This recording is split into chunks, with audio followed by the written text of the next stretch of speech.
Came home to empty house and tablet, with note, met a richer guy, goodbye broke boy. Next morning, I got 38 desperate messages from her. Beamy, 33-year-old Mason. Wife Ellie, 31, thought she had the perfect exit strategy. Ended up completely screwing herself instead. All because of her miscalculations. Buckle up, this one's wild. Came home early from a livestock auction in Houston. Mid-November, freezing cold outside. Event was supposed to run through the weekend. Prices were absolute garbage. Barely any quality stock was moving. Decided to bail early on Thursday afternoon. Thought I'd surprise Ellie with dinner. This fancy steakhouse she'd been dropping hints about for months. We desperately needed the time together. Married for 5 years. Together for almost 8. Things had definitely shifted between us lately. Not like openly hostile or anything. Just different. That subtle change when someone's heart isn't in it anymore. But they're going through the motions. Minute. I pulled up our long gravel driveway. Something felt off. Her car was there, but no lights were on, despite the early evening shadows stretching across our property. Our Australian Shepherd Cooper didn't come running out. He always greets me, always stepped inside our place, and it was way too quiet. Our farmhouse was never silent. Ellie always had some home renovation show playing, or her favorite country playlist blasting, or was FaceTiming loudly with her friends. But this was cemetery quiet. Called her name twice. Nothing. Started walking through our house. Renovated 1890s farmhouse on this 18-acre ranch. We'd bought it 3 years ago, when land outside the city was still reasonably priced. First thing I noticed was her favorite designer jacket missing. The one I'd saved up 3 months to buy her last Christmas. Then her riding boots gone. The key hook, where her personalized keychain usually dangled, was empty. As I made my way upstairs, each step on our creaky pine floors felt heavier. Our bedroom closet was half empty. Hangers askew, like someone had grabbed armfuls of clothes in a hurry. All her designer outfits gone. Her expensive makeup vanished from the bathroom counter. We just installed last month. Her nightstand was cleared of the romance novel she devoured weekly. Then I spotted it. A note on our kitchen island, written in her perfect cursive handwriting, on the personalized stationery her mother had given her. Found someone who really gets me. He's my soulmate. This boring marriage isn't working anymore. Moved in with him? Lawyer will contact you about divorce stuff. Just like that. 5 years of marriage ended with a hastily scribbled note. No explanation. No apology. Nothing but cold dismissal. Like I was some random guy she'd met at a bar. Strangest part? I didn't explode. Should have been punching walls. Calling her nonstop. Something dramatic. Instead, I sat at our reclaimed wood kitchen table, feeling oddly calm, and called my attorney. Then my older brother, Nathan. Deep down, I think I'd been preparing for this moment for months, without admitting it to myself. The changes in Ellie had been subtle, but consistent. It started when she befriended Tara, her new co-worker at the real estate office. Tara, the walking midlife crisis wrapped in Lululemon. 2 divorces, 3 sugar daddies, and 1 fake business. If bad influence was a person, it would be her. She drove a leased Mercedes she couldn't afford, constantly posted those inspirational quotes about leveling up and knowing your worth on social media. Within weeks of their friendship, Ellie changed her hair, from natural brown to freaking platinum with pink streaks, overhauled her wardrobe, started talking about how we needed to upgrade our lifestyle. Suddenly, my wife was spending $400 on Botox, buying designer purses I'd never heard of, coming home after midnight from girls' nights, smelling like she'd doused herself in perfume. She'd started making mysterious weekend work trips to show properties that never seemed to result in actual sales. I once checked her calendar out of curiosity. 3 showings of luxury condos, all with Tara tagged as backup agent. Except the office didn't know anything about those listings. And apparently, backup agent also means drinks and spa selfies. Our intimacy vanished completely. If I tried to kiss her, she'd turn her cheek. Any attempt at romance was met with excuses. Headaches or being tired. Then came the comments about our boring rural lifestyle. How we never did anything exciting. How her friends lived in luxury condos, while she was stuck playing farmer on our ranch. My buddy once told me, if her best friend's a wreck, she's just on a delay. I should have listened. Tara was the warning label, and I ignored it. Meanwhile, I was working 60-hour weeks managing livestock auctions across 3 states, coming home to feed horses, fix fencing, maintain our property, while she was networking at upscale bars with Tara and her divorced friends. I even took on extra weekend auctions to save for the kitchen renovation she'd been begging for. Finished it last month. Apparently not enough to keep her interested. Nathan arrived 45 minutes after I called. Despite living an hour away, brought a stack of pizzas, even though food was the last thing on my mind. He's 6 years older, settled with twins and a steady construction business. Always been the steady one, watching out for me. He examined the note silently, then offered to go find her, the protective big brother ready to cause a scene. I shook my head. We sat on the wraparound porch, talking until nearly midnight, him distracting me with stories about his kid's latest soccer tournament and problems with a subcontractor. When he finally left, promising to return tomorrow, I wandered through our dark house, looking at all the photos still hanging on the walls. Hiking in Wyoming, ziplining in Costa Rica for her birthday, standing proudly in front of this house the day we closed on it.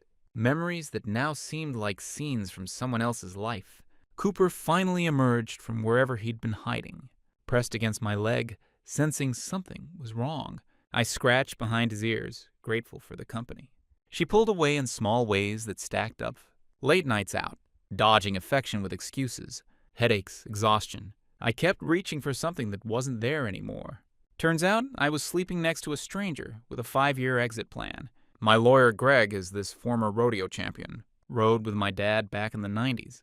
He transitioned to real estate law after a bad fall broke his pelvis, helped us purchase our ranch, 18 acres with a renovated farmhouse, about 30 minutes outside the city limits.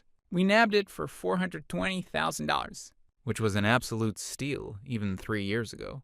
Property values in our county have nearly doubled since 4 major tech companies started building campuses nearby, bringing in waves of California transplants with cash to burn. I drove to Greg's office first thing Friday morning, skipping the auction wrap-up I was supposed to attend. His office exists in a time capsule. Weathered cowhide chairs with brass tack details, faded photos of him on legendary bulls at the '94 National Finals Rodeo, a mounted 10-point buck he got on his 50th birthday hunt. The place smells like leather conditioner, coffee, and old paperwork. Greg was surprised to see me before our scheduled meeting about some auction paperwork. I explained everything. The note, the missing clothes, the complete blindside of it all.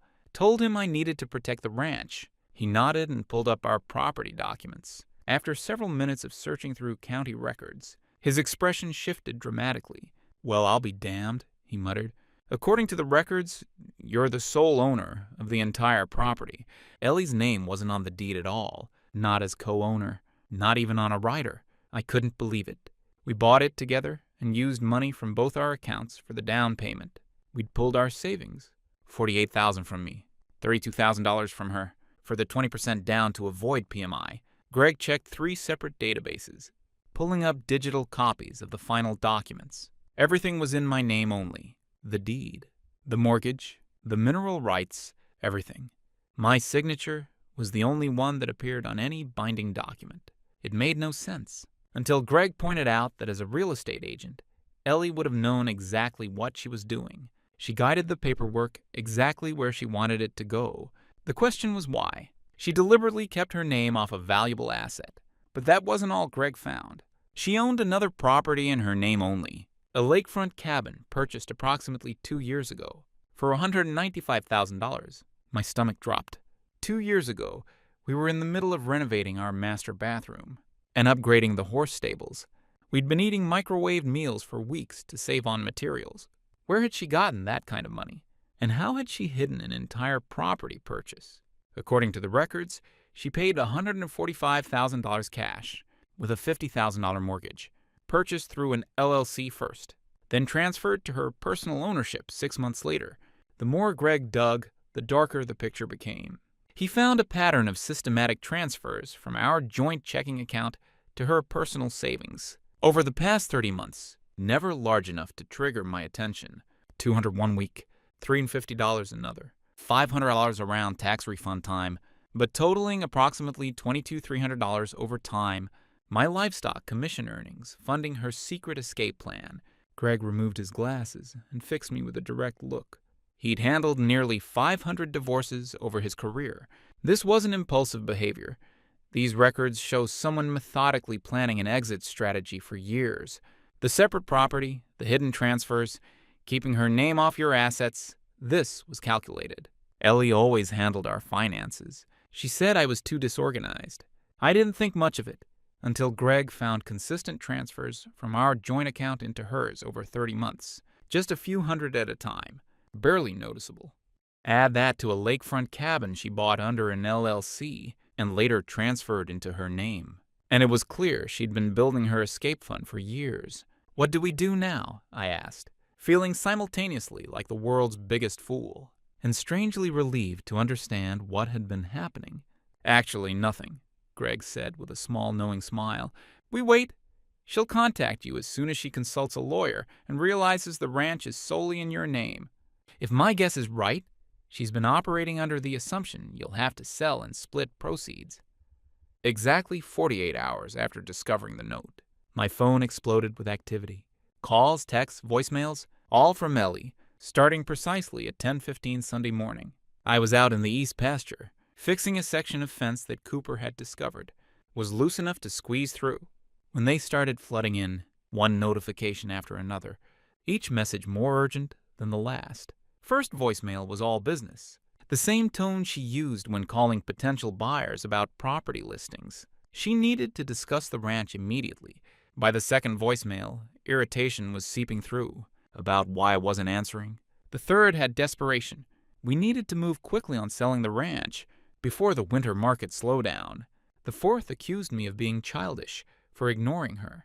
By the sixth call, her composure had completely dissolved into pleading. We need to talk like adults. The irony of that request from someone who ended a 5-year marriage with a hastily scribbled note wasn't lost on me. I forwarded each message to Greg without responding. He texted back immediately. Perfect strategy. Continue radio silence. She's just realizing she miscalculated badly. Later, around 6:30 that evening, Oliver Winters, Ellie's father, called. Unlike my strained relationship with her mother, who always hinted I wasn't quite successful enough for her daughter, Oliver and I had genuinely bonded. A retired mechanical engineer, he taught me everything I knew about restoring vintage engines. We'd spent countless weekends in his immaculate garage, working on his prized '67 Chevy C10, while Ellie and her mother went shopping at the upscale outdoor mall. He started the call clearly agitated, saying Ellie was having a complete meltdown, claiming I'd locked her out of her own home, and wouldn't discuss settlement terms. I took a deep breath and methodically explained everything. Coming home early, finding the empty closets, the cold note, discovering the hidden lakeside cabin she'd purchased without my knowledge, the systematic draining of our joint account over years, complete silence on his end as I laid out the facts. When he finally responded, his voice was heavy with disappointment. Apparently, she'd told her parents they had been having problems for months and mutually decided to separate. Said I became verbally abusive when she brought up dividing assets fairly. They'd been letting her stay in their guest room because she claimed I threatened to change the locks if she came back. That manipulation made my blood boil, but I kept my tone even. None of that was remotely true. The note I found was the only communication we'd had. I explained the truth. She left me with a note and no explanation, and the property wasn't even in her name. Unlike Ellie, Oliver was a man of his word. He called back 3 hours later. He had spoken with her directly and showed her the text with a photo of her note. She finally admitted what really happened. Oliver and his wife didn't support how she handled this. This isn't how we raised her. Their words. He exhaled heavily and explained she'd always had her mother's approach to finances, secretive, always maintaining separate accounts, keeping options open. He should have warned me years ago when he saw her insisting on separate bank accounts even after marriage. His wife pulled similar stunts early in their marriage until he discovered her secret credit cards and threatened divorce if it continued. The parallel explains so much about Ellie's behavior. She learned financial deception at home. When Oliver asked about my plans going forward, I told him, honestly, I was still figuring that out, but I definitely wasn't selling the ranch. This place was supposed to be our forever home, and I still wanted that for myself. "Don't blame you one bit," Oliver replied. Between us, he thought I was getting the better end of this deal. That new fellow she'd taken up with, Matthew something, came by to pick her up yesterday. Drove some leased European sports car he probably couldn't afford. Wore more jewelry than Oliver's wife. His old man's intuition said this guy wasn't in it for the long haul. After we hung up, curiosity got me checking social media, something I normally avoided. Tara's Instagram was filled with thinly veiled references to the situation. Photos of her and Ellie at expensive restaurants, with captions like "upgrading her life" and "men never know what they had until it's gone."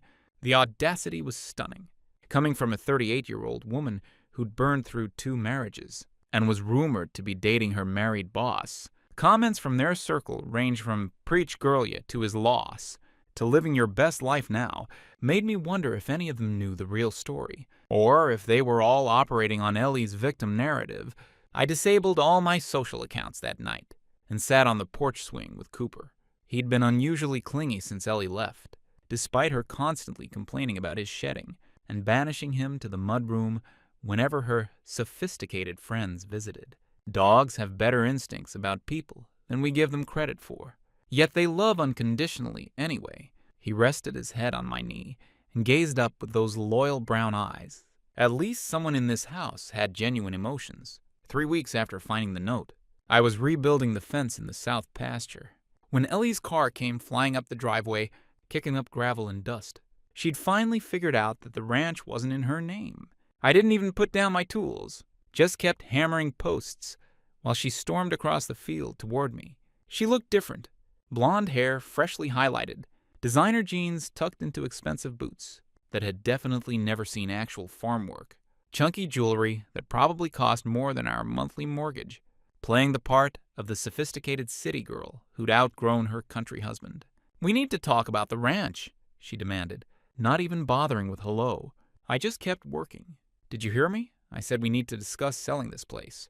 My lawyer says we need to list immediately." I finally looked up. "Nothing to discuss. It's not for sale." Her perfectly made-up face twisted in confusion. "What do you mean it's not for sale? We have to divide our assets." I didn't respond, just pulled another fence post from my truck bed. "Mason, stop being difficult. We both know we need to sell and split the money. I've already talked to my broker about listing it." I stayed silent for another minute while she got increasingly nervous. Finally I said, "You should probably check the property records before making plans." Her eyes narrowed. "What are you talking about? The ranch isn't in your name, never was. You made sure of that when we bought it." The confusion on her face was almost comical. "That's not possible. We bought it together." I shrugged. "Deed says different. So does the mortgage. Check for yourself."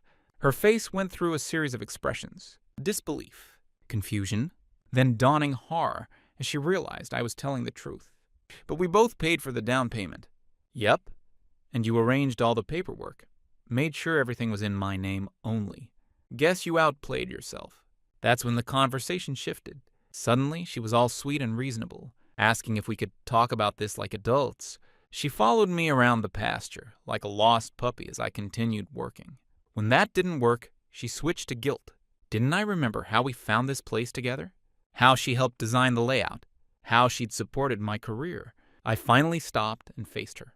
"You mean like how you supported me by stealing $22,000 from our joint account? Or by secretly buying a lakefront cabin while I was eating ramen to save for our renovations?" Her eyes widened with that deer-in-headlights look. Busted. She tried to claim the cabin was an investment property she was going to surprise me with once it appreciated enough. "Yeah, right." Asked her if that's why she hid all the paperwork, and claimed the withdrawals from our joint account were for investments. Her eyes snapped back to mine. "You've been checking up on me like I was the one who did something wrong? Wouldn't have had to if you hadn't been stealing from me." She flinched at the word stealing and tried claiming that money was partially hers. I reminded her that her paycheck went into her personal account, while only my income went into the joint account. So no, actually, it wasn't hers at all. The truth was dawning on her face. I knew everything. She tried another approach, saying Matthew, her new soulmate, was going to help with cabin repairs. But his company was having cash flow issues. She was counting on her portion, from selling the ranch to fix everything. She was in a tight spot. "Not my problem," I said simply. "Maybe your soulmate isn't as financially stable as you thought." Her face hardened. "You're enjoying this, aren't you? Being difficult just to punish me?" "Nope. Just following the legal documents you arranged. Funny how that worked out." She tried everything after that. Said I was being vindictive. Brought up how she found this place and designed the kitchen renovation. She even had the nerve to say she deserved compensation for putting up with living so far from the city. But our bank statements showed I paid for 80% of everything, while she was secretly stashing cash. "What you didn't plan for," I told her finally, "was leaving before land values here peaked. If you'd waited another year, this place would be worth $180,000 more. Shitty timing on your part." Her face showed the truth of my words. She'd miscalculated. Thought the ranch would be an easy payday in the divorce. Finding out it was solely in my name had thrown her entire plan off. She threatened weekly lawsuits. I informed her I already had a lawyer. She stormed back to her car, turning back once to shout, "This isn't over," before peeling out down the driveway, sending dust flying. After she left, I changed all the locks and codes immediately, called Greg with an update, and started planning my next moves carefully. The thing about working livestock auctions is you learn to read people. Know when they're bluffing about a bid, when they're desperate to sell, when they're trying to drive up the price artificially. Ellie thought she was being clever, but she was broadcasting her desperation like a neon sign. Greg advised not responding to anything without running it by him first. She'd try to get me to agree to things in writing, make verbal agreements over the phone, but I shouldn't fall for it. I went through our entire house that weekend, documenting everything of value: furniture, appliances, electronics, tools. Took photos, found receipts where I could anything to establish what was mine before she could try to claim it. I found some interesting things in the process. A hidden shoebox in the back of our closet, with jewelry I'd never seen before. A stack of credit card statements in her name, with charges at hotels I'd never been to. The evidence of her double life was everywhere once I started looking. The text slowed down, then stopped completely. When she realized I wasn't responding, Oliver called again to apologize, and let me know they weren't giving her money. She made her bed, he said, sounding tired. Her mother's the same way, thinks she can always find an easy fix for her problems. Never works out that way. Through mutual friends, I found out her soulmate, Matthew, was this flashy developer who just finalized his own divorce. Guy was leveraged to the eyeballs on several failing projects. Started building luxury condos right before the market softened. Their relationship apparently hit the rocks when he realized she wouldn't be bringing any ranch sale money to help fund his next sure-thing investment. It's 2 weeks after she left. I got formal divorce papers. Interestingly, no claim on the ranch, just requesting division of other assets, and $3,200 monthly in spousal support. Due to her significantly lower income, my lawyer laughed at that one. We had records showing she made almost as much as me, but hidden most of it. While sorting through old files in our home office, I found something interesting. Her loan application for the cabin listed an income 40% higher than what she reported on our taxes. Tax fraud is no joke. I kept that info in my back pocket just in case. Greg suggested we use it as leverage if needed, but otherwise hold off. Sometimes the best revenge is just letting someone self-destruct, he said. From what you're telling me, she and this developer boyfriend are headed that way with or without your help. Instead of fighting over small stuff, I agreed to let her have the furniture she wanted, and even our newer SUV. Greg thought I was being too generous, but I was playing the long game. I wanted the divorce finalized quickly with minimal drama. Fighting over couches and cars would just drag things out. My brother Nathan wasn't convinced when I told him my strategy. Felt like I was letting her win. I explained I was keeping what mattered: the ranch, my retirement accounts, my tools and equipment. She could have the IKEA furniture and the car with 60,000 miles on it. I'd come out ahead in the end. I kept working, kept taking care of the ranch, kept my head down. Let her think I was just rolling over on the small stuff because I was hurt or trying to take the high road. Meanwhile, I was documenting everything I found about her financial situation: the hidden income, the tax discrepancies, the money she'd siphoned from our joint account. During this time, I also learned more about Matthew through industry connections. His company had overextended on 3 different developments. Banks were calling in loans. Contractors were filing liens for unpaid work. The guy was a house of cards waiting to collapse. And Ellie had hitched her wagon to his star right as it was burning out. And I also knew from her social media that things between them were rocky. She'd stopped posting those living my best life photos, and Tara's comments had changed. From "you deserve happiness, babe," to vague supportive stuff, like "hang in there and better days ahead." The fantasy was crumbling faster than she'd expected. 4 months later, the divorce was nearly final. I kept the ranch and started making changes. Converted her home office into a workshop where I could restore vintage motorcycle parts. My side business was finally taking off now that I had time to focus on it.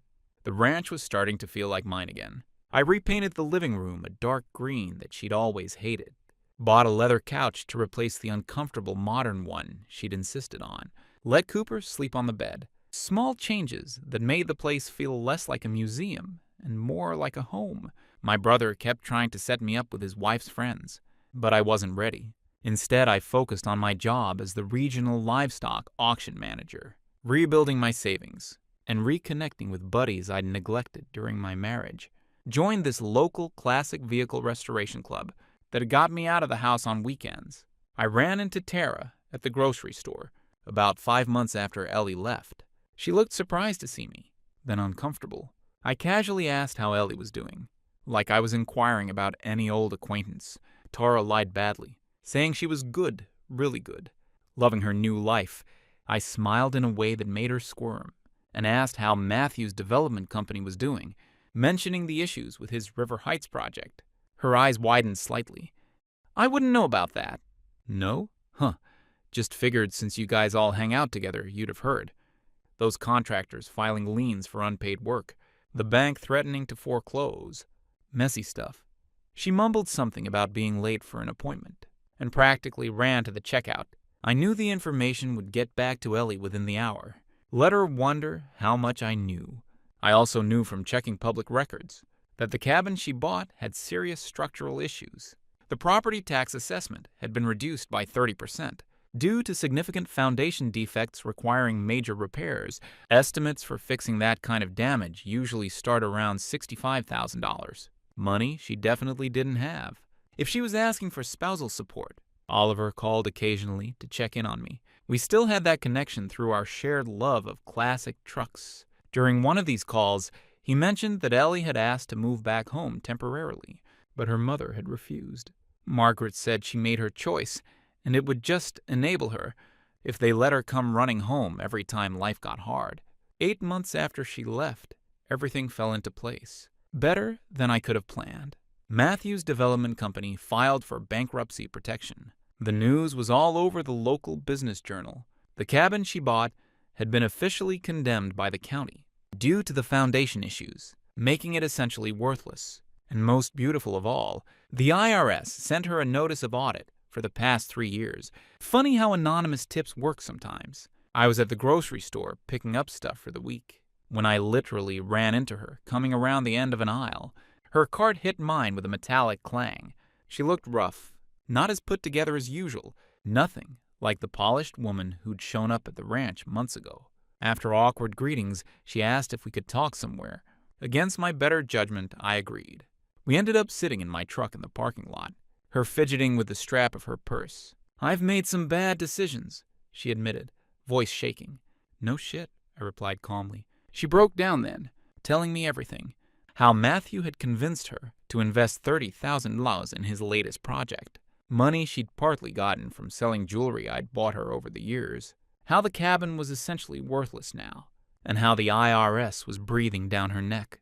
For discrepancies in her reported income, "I don't know what to do, Mason. I'm drowning here." Tears were smudging her mascara. I just sat there, letting the silence fill the cab of my truck. Part of me felt satisfaction seeing her like this. Karma coming full circle, but another part, the part that had loved her for 8 years, felt hollow. This wasn't a victory, just a sad ending to what I'd thought was a good story. Finally, she whispered, asking if I could help her. Maybe let her move into the guest room at the ranch for a few weeks, until she got back on her feet. Interesting, I said. So you leave me with a note, try to take half my property, and now you want my help? She claimed she was desperate. Her parents wouldn't even talk to her anymore. Matthew and she broke up weeks ago. Tara's ghosting her since she can't afford to go out anymore. I was the only person who might understand. Understand what? Being lied to? Having money stolen from me? Finding out my marriage was basically a long con? It wasn't like that, she protested weakly. At least not at first. I really did love you. Just not enough to be honest with me. I pulled out a folder I happened to have in my truck and handed it to her. Inside was every document I'd collected. The bank transfers, tax discrepancies, loan applications with different income amounts. Her face went white when she realized I was the one who triggered the IRS audit. She begged me not to send anything else, saying she'd lose everything. Her license, possibly face charges. Should have thought about that before taking $22,000 from our account. What do you want? She asked, defeated. Nothing. That's the beauty of it. I've already won. Keep the SUV, I don't care. But if you ever try to come after me or the ranch again, the rest of this goes to the IRS, your broker, and anyone else who might be interested. She admitted she was stupid for throwing away a good life for nothing. She let Tara convince her she was missing out on life, that she deserved more exciting things, a more glamorous lifestyle. Turns out boring and stable beats exciting and broke any day. And it only cost you your marriage, career, and reputation to figure that out. Bargain. She winced at my sarcasm but didn't argue. When she asked if I thought I'd ever forgive her, I thought about it. Honestly, don't know. But it doesn't really matter if I do or don't. We're done either way. She tried asking if I was seeing anyone. I told her it wasn't her business. But no, I was taking time for myself. Smart, she nodded. I should have done that after Brad. Brad was her ex before me. They had broken up just 2 months before we met. I'd always suspected I was the rebound guy, but it hadn't seemed important back then. For what it's worth, she added. The ranch looks good.